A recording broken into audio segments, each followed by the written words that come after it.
En general, lo que hemos tenido son gobiernos, y particularmente en los últimos 20 años, que no han tenido la más remota idea de cómo es estructurar un aparato, una sociedad donde efectivamente se premie el trabajo, se generen incentivos a aquello, y en vez de eso el Estado ha sido un Estado opresor al productor, ¿no? Cuando haces negocio, cuando compras, vendes, generas rentas, pero no estás aumentando el valor que agrega la sociedad. Y eso es lo que el gobierno ha penalizado. Mientras más valor agregado generabas, más te caía el impuesto. Y eso es lo que hay que cambiar. Bienvenidas y bienvenidos a Voces de Poder. Hoy ponemos sobre la mesa uno de los grandes desafíos del gobierno, el empleo. Dos candidaturas han hecho promesas y anuncios, pero la gran pregunta es si esas ofertas laborales serán suficientes en un país donde el 85% de la población ocupada está en el cuentapropismo y donde las políticas de las últimas décadas parecen haber profundizado la precariedad laboral. Para hablar de este tema contamos con la mirada crítica y propositiva de Enrique Velasco, quien ha investigado a fondo las raíces estructurales de este problema y las posibles salidas. Gracias, Enrique, qué gusto. Gracias, Jime Beotegui, para hablar de este tema que ya, ni bien se tiene un presidente electo, ya va a haber como que la sensación de qué va a pasar, cuáles son las medidas. Hasta antes del proceso electoral la gente estaba pensando en su bolsillo, pero también estaba con la preocupación de perdemos el empleo, ¿qué va a suceder en todo este tiempo, ¿no? Bueno, el desafío es enorme, sin duda. Todo lo que significa los avances en la tecnología actualmente como que están yendo contra lo que era el empleo tradicional, ¿no? Y cada vez más los ciudadanos están como que forzados a buscarse un camino propio. Pero ese es un camino propio normalmente de muy baja productividad. Es decir, en los años 1780, Adam Smith daba el ejemplo de la fábrica de alfileres y decía, cada uno haciendo sus alfileres puede producir 5 o 10 alfileres al día. Pero dividiendo el trabajo, organizando el trabajo, uno puede producir miles o millones de alfileres, ¿no ve? El Objetivo de Desarrollo Sostenible 8 habla de trabajo decente y crecimiento económico, ¿no? Que eso también te ayuda a tener un salario digno, no solamente en términos de ingresos, sino de bienestar. Te ayuda también al ODS 1, que es fin de la pobreza, y también trabaja en forma transversal con la igualdad de género.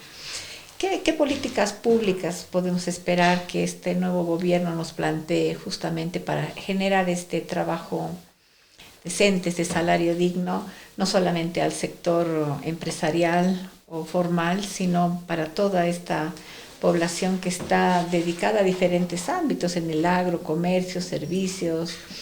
Las mujeres en el agro tienen un fuerte enfoque ahí, y ahí al final el trabajo de la mujer no solamente genera ese salario digno, sino hace el bienestar de las familias. Mira, el caso del empleo femenino es interesante ver que en los últimos años, entre los censos 2002 y 2024, la participación de la mujer en el empleo ha aumentado significativamente. Pero es sorprendente que ha aumentado, por ejemplo, en el área rural. Entonces, si a la mujer le vas a hacer que haga labor agrícola, encima cuidar al hogar, a los hijos y todo lo demás, es como que se la está sobrecargando en términos de la responsabilidad. La economía del cuidado. La economía del cuidado y todo aquello, ¿no? Y no se le está dando el reconocimiento adecuado. Y es más, en una agricultura como la nuestra, que sabemos que es de tan baja productividad, normalmente es un trabajo particularmente esforzado con muy poca remuneración. Entonces, el tema del empleo, yo creo que hay que marcarlo, hay que diferenciarlo de este cuentapropismo obligado al que en muchos casos se está ocultando bajo el eufemismo de emprendedurismo, ¿no? No todos podemos ser Messi, no todos podemos ser Shakiras, no todos podemos ser emprendedores. Nosotros mismos, yo personalmente, he tenido varias experiencias de vida tratando de hacer empresa, pero yo no sé vender un lápiz, ¿no? Bueno, la base tributaria hay que ampliarla a quienes no pagan hoy en día impuestos. No podemos pensar en un Estado que no pague impuestos. Y más bien en los últimos años la banca ha profundizado mucho el sector productivo, el agro y todo el sector exportador, ¿no? Yo de todas maneras ahí pienso, y además la banca es un gran dinamizador de la economía, o sea, sin la banca hoy en día estamos atravesando problemas estructurales de liquidez. ¿Qué pasaría si la gente no tiene acceso al microcrédito o al crédito para finalmente el sector agroindustrial o minero, ¿no? O sea, dinamiza la economía. Pero el tema del salario, mis preocupaciones ya como que trabajo en el sector de microfinanzas, además feminista y que trabajo por este tema de la igualdad, es que además la mujer tiene una diferencia, hay una brecha salarial entre hombres y mujeres, y justamente es por lo que usted dice, uno de los temas que nos aqueja a las mujeres es la economía del cuidado. O sea, hoy día no podemos hablar, como algunos lo han dicho, de meritocracia, porque las mujeres no llegamos a la meritocracia en igualdad de condiciones. Tenemos que trabajar 12, 15 horas, ¿no? Y además la comparación de ese salario que le pagas a una mujer, porque dicen algunas, no, es mejor trabajar solo 4 horas porque tengo que hacerme cargo del cuidado de las guaguas o finalmente de adultos mayores, o sea, todo lo que recae en las mujeres. Entonces, ¿qué política debería plantearnos el Estado para llegar a este salario digno, a realmente entender que parte de tener este trabajo decente nos va a ayudar también a erradicar la pobreza? No es la solución exclusiva, obviamente, ¿no? Pero ¿qué le pedimos a este gobierno que nos pueda plantear? Por eso te digo, el tema tributario está totalmente mal enfocado, porque si bien los impuestos indirectos son fáciles de recaudar, tienen el tremendo problema que te quitan capacidad de consumo a los hogares. El impuesto debería estar, digamos, al ingreso, a la propiedad, en fin, a cosas que no te afecten directamente a la capacidad de consumo del día. Porque efectivamente los que tienen un NIT y los que tributan son 400,000 personas, digamos, o empresas. Pero el hecho es que los impuestos los paga toda la gente. El que está pagando el impuesto es el que ha recaudado, el que ha retenido el NIT, el IVA, etcétera, etcétera. Entonces, ese es el que figura como el que paga el impuesto. Pero en realidad, al comprar una botella de agua, claro, una cerveza o lo que sea, indexa, la gente está pagando el impuesto. Tenemos que indexar a los precios, ¿no? Pero ese es el problema, ¿no es cierto? En una economía como la nuestra habría que buscar otra lógica fiscal y tributaria. Y para empezar, otro tema que no se discute y que más o menos lo mencionamos en la publicación que hemos hecho recién, hay otro problema que el gobierno y las propias empresas del sector privado no está percibiendo el rol del proceso de creación de valor, ¿no es cierto? Y ese es un problema importante porque, por ejemplo, ahora toda la discusión es un poco reducir el déficit, votar gente, reducir salarios y todo lo demás, cuando en realidad el déficit en sí mismo no es un problema. De hecho, para que la gente pueda tener la famosa deuda pública, no es otra cosa que el dinero que el gobierno ha emitido y que se ha quedado en la economía. El único que emite dinero en la economía es el gobierno central. Nadie más puede, es un monopolio. Entonces, si uno sigue lo que ha estado haciendo Milei, por ejemplo, de digamos, controlar el tema del dólar, controlar la emisión del peso argentino, entonces el que está desahorrando es el ciudadano, ¿ya?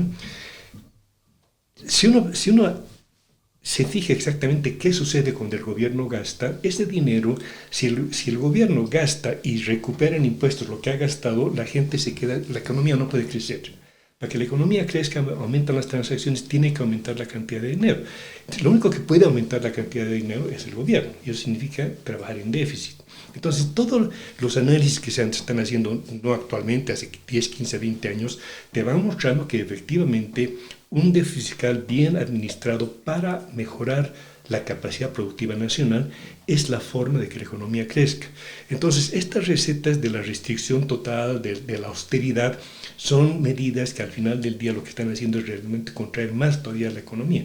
Y eso es lo que hemos venido haciendo prácticamente en los últimos 30 o 40 años.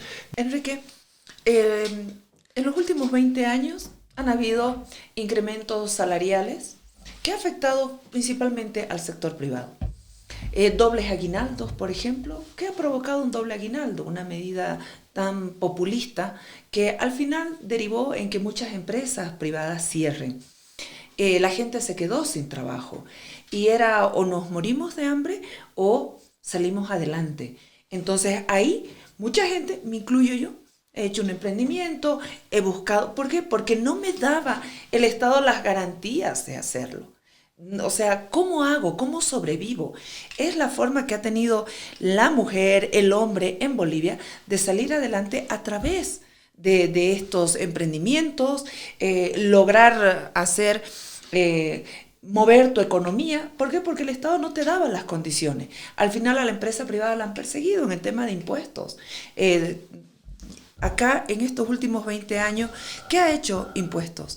Ha sido que el brazo operativo del gobierno reprimía a quienes trabajaban en la legalidad, y eso también fue provocando que más empresas dejen de pagar impuestos, cierren y vayan a hacer otro tipo de economía. Entonces, yo no satanizo personalmente la informalidad. Hay la informalidad legal, la ilegal, pero la mujer o el hombre que tiene que trabajar en su casa con un negocio y salir a vender, ¿está mal? ¿Qué hace? En un país como en este, donde no tienes las garantías, donde no tienes trabajo, donde no hay empleo digno, donde los datos son totalmente errados, con preguntas tan engañosas que al final te hacen creer que en Bolivia existe empleo, que la tasa de desempleo está reduciendo, cuando la realidad es otra. La realidad es de la gente que está viviendo cada día. No, absolutamente. De hecho, para mí, el boliviano es un héroe. A los satanizos son a los de impuestos, ¿no es cierto? La actual administración impositiva es absolutamente una locura. Es decir, se anda apreciando de que a cada rato sube las recaudaciones, pero yo soy testigo y he peleado mucho con impuestos porque lo hacen de la forma más deshonesta y más artera, ¿no? A mí me han cerrado cuentas, etcétera, etcétera, porque me han hecho juicios cuando yo estaba afuera. Es decir, en todo caso, tendrían que cambiar las políticas públicas, lo que tendrían que hacer. Un elemento más aquí que nosotros lo hemos analizado, las nuevas generaciones no están pensando en ser dependientes. También. Las nuevas generaciones, estoy hablando centennials y millennials, quieren administrar su propio tiempo, valoran mucho su propio tiempo, ¿no? Entonces, están dispuestos a hacer un emprendimiento. Estamos trabajando más bien para que el emprendedor o la emprendedora no solamente trabaje y tenga dependientes, sino también se pague su propio sueldo, que eso es a veces lo que no sucede, que se autopaguen, ¿ya? Entonces, más bien yo creo que hay que dar las condiciones para fomentar el emprendedurismo. El emprendedor de hoy, emprendedora del mañana, podría ser el empresario del mañana, además que genere nuevas fuentes de empleo, pero siempre pensando estos jóvenes hoy en día de que necesitan tecnología, de que quieren abrir su emprendimiento y que no al día siguiente está el de impuestos, el de la alcaldía, el de sanidad, el de todos acosándolos, sino que más bien sea un estado que te promueva la generación de estas unidades económicas, que de principio pueden ser pequeñas y precarias y van solamente a la unidad económica familiar, pero que generalmente están creciendo. Y estoy hablando de la señora que hace alguna comida y empieza con alguna catering y acaba después teniendo 2 o 3 sucursales. Las emprendedoras dedicadas a la artesanía, a la joya y a la plata, que además hoy en día ya no siquiera necesitan tener un espacio físico, sino que pueden hacer ventas virtuales. O sea que yo más bien pienso que deberíamos ampliar toda esta base de personas que están dispuestas a emprender, pero darles las condiciones no de un Estado recaudador represor, ¿no? Sino las condiciones de facilidad. En Canadá, por ejemplo, una mujer que decide emprender, hasta para hacer su trámite de licencia de funcionamiento, si es madre, tiene horarios especiales para que eso no implique que no deje a los niños, porque la economía del cuidado no es un tema resuelto en otras partes del mundo, sigue siendo un problema, ¿no? Yo más bien pienso que hay que trabajar muchísimo en el emprendimiento. No, coincido los desafíos son nuevos. No, coincido plenamente en alentar. O sea, efectivamente lo que tenemos es un Estado antiemprendedor, ¿no? Tenemos una institucionalidad disfuncional para el aparato productivo. Lo que tú mencionabas de los impuestos y de todas estas trabas burocráticas y el doble aguinaldo. Bueno, el doble aguinaldo... cuando tú veías qué sectores crecían más del 4,5%, que supuestamente disparaba el doble aguinaldo, eran muy pocos. Era el sector extractivo, era el sector financiero, eran los impuestos y era la administración pública, que no generan valor ninguno de ellos. Y en cambio los sectores productivos estaban por debajo de eso, pero son los que más empleaban y por lo tanto más castigados con el doble aguinaldo. Entonces, en general, lo que hemos tenido son gobiernos, y particularmente en los últimos 20 años, que no han tenido la más remota idea de cómo es estructurar un aparato, una sociedad donde efectivamente se premie el trabajo, se generen incentivos a aquello, y en vez de eso el Estado ha sido un Estado opresor al productor, ¿no? Cuando haces negocio, cuando compras, vendes, generas rentas, pero no estás aumentando el valor que agrega la sociedad. Y eso es lo que el gobierno ha penalizado. Mientras más valor agregado generabas, más te caía el impuesto. Y eso es lo que hay que cambiar, ¿no? Coincido plenamente de que hay que alentar el emprendedorismo, pero también darnos cuenta que no todos pueden ser emprendedores. Y que muchas veces el trabajo organizado, el trabajo compartido, es mucho más productivo que el éxito individual. Quisiera coincidir con los datos que tú das respecto a la tasa de éxito de los emprendimientos, pero en nuestro análisis, más bien, la tasa de éxito es tremendamente baja. Todo el mundo está emprendiendo, sufriendo, pero realmente tienes la familia, empleados familiares sin remuneración. O sea, tienes un pequeño emprendimiento, pero ocupas papá, mamá, abuelitos, hijos, a todo el mundo en el trabajo y ellos no reciben salario. O sea, son de subsistencia, empiezan, ¿no? Entonces, mientras tengas eso y vayas acentuando, sí, efectivamente el joven tiene la sensación de seguridad. Y cuando llegas a los 40, 50 años y no has ahorrado para tu jubilación porque no tenías un sistema que te permita la jubilación, ¿qué vamos a tener de aquí a 40, 50 o 60 años?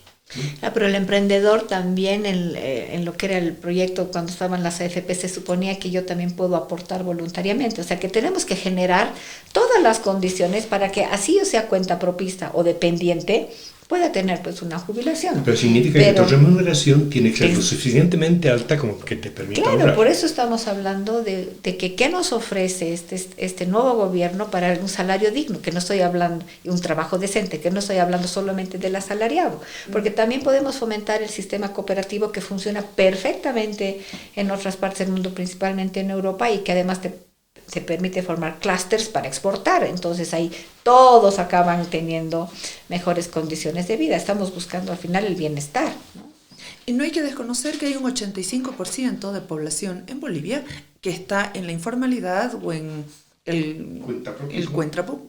Pero en vez de, ¿no sería mejor reconocer ese 85% y promover tal vez incentivos fiscales, de alguna manera capacitación, brindarles las condiciones? Porque al final yo soy una firme convencida de que un país crece por la capacidad de las personas, de emprender, de generar empresa, de crecer, porque si uno va a estar pensando en ser el trabajador asalariado... Habilidades, hay que tener habilidades. ¿Qué? Vas a esperar solo una jubilación, pero si tienes un emprendimiento, creces, tienes incentivos, capacitaciones, generas tus habilidades, yo creo que estás haciendo de este un gran país. A ver, el boliviano, si algo lo caracteriza cuando sale del país, es que tiene capacidad de trabajo, es creativo, reconocida su capacidad de trabajo. Como país, somos uno de los países más bendecidos por la naturaleza en términos de recursos naturales. Entonces, si tenemos recursos naturales, tenemos capacidad productiva, ¿qué es lo que ha fallado? Tiene que haber fallado las políticas que hemos aplicado y tienen que haber fallado los políticos que nos han gobernado, ¿no? Entonces, el problema efectivamente tiene un montón de soluciones y los datos que les daba yo al principio, las malas políticas nacionales le están quitando 14 o 15 mil millones de dólares de capacidad de consumo a los hogares. Si tú ahorita todo el problema que se ha tenido en este año con el tema del combustible y todo lo demás, estamos hablando de 2 o 3 mil millones de dólares de déficit, ¿sí? Todo eso se podría solucionar cambiando la lógica con la cual el gobierno nos ve como contribuyentes, y el gobierno, en vez de estar cada día sacando más, extrayendo cada vez más a los sectores más populares, podría tener una política diferente. Entonces las soluciones son fáciles de tomar y repito, es simplemente reformar el tema tributario, y no estoy diciendo perdonar los impuestos, ni mucho menos, sino saber a quién y qué tipo de impuestos vas a cobrar. Porque el gobierno central... Ampliar la base tributaria. Pero hacerlo en la... supuestamente ampliar la base tributaria es tener un impuesto como el IVA. Cada que compras, consumes... Pero a lo que me voy, que conversábamos en algún podcast también, es que hay sectores que no tributan, o sea, el chapare no tributa, Pero el chapare también tendrías que ponerle un impuesto a la cocaína. En las dobles fortunas. No, de soluciones hay absolutamente, te digo, tenemos en nuestras manos hacerlo siempre y cuando tuviésemos políticos que entienden cómo funciona efectivamente la economía. Porque ahorita, sin duda, todo el mundo quiere ser emprendedor, pero no todo el mundo puede serlo. No, seguro. Y entonces ahí el gobierno tiene, la sociedad en su conjunto, tenemos que tener la película clara de cómo liberamos esa capacidad productiva nacional, no la reprimimos, permitimos que la persona que tiene que ir a Alemania para producir lo pueda hacer también en el Alto. O sea, en el Alto tenemos tremenda capacidad productiva, pero esa ciudad que debería ser una ciudad industrial en potencia, se ha vuelto comercio, ¿no? Y claro, con el comercio sí se gana, puede sobrevivir, pero potencialmente, teniendo el mercado que tenemos en Chile, que tenemos en Perú, sin duda que podríamos estar produciendo, qué sé yo, quinoa, hay miles de cosas que podríamos estar produciendo para exportar, por ejemplo. Entonces, ahí lo que tenemos es un gobierno, hemos tenido hasta gobiernos que no han tomado esto en cuenta, ¿no? Y ahora, ojalá, con el nuevo gobierno, con la nueva asamblea, se puedan debatir estos temas, se pueda realmente pensar en soluciones estructurales que nos permitan realmente enfrentar el futuro de mejor forma, ¿no? Bueno, está el debate puesto, ya son las decisiones del nuevo gobierno, ya son decisiones de los nuevos asambleístas, las nuevas asambleístas quienes tienen que tomar este tema como una de las medidas urgentes, como una de las medidas necesarias. No, esto yo creo que la sociedad está esperando, ¿no? Algunas medidas que tienen que ver con fomentar el tema del empleo, el tema de dar las condiciones para que los emprendimientos, la gente salga adelante de una crisis que es muy fuerte, ¿no? Luchar contra la pobreza. Luchar contra la pobreza. La clave es, para poder generar valor agregado, es poder vender. Tú puedes producir 10.000 camisas, pero si tienes en stock no pasa nada. Tienes que vender las camisas. Y eso significa que una tarea fundamental es darle capacidad de consumo a los hogares bolivianos. Gracias, Enrique, por haber venido. Gracias. Muchas gracias. Gracias. No, gracias a ustedes, gracias por la invitación, un gusto. Síganos en Voces de Poder. Están nuestras redes, los links para que nos acompañen. Concexa, protegiendo lo que más amas, siempre a tu lado. Te acompañamos en cada paso para encontrar la póliza que mejor se ajuste a tus necesidades. Concexa, tu corredor de confianza.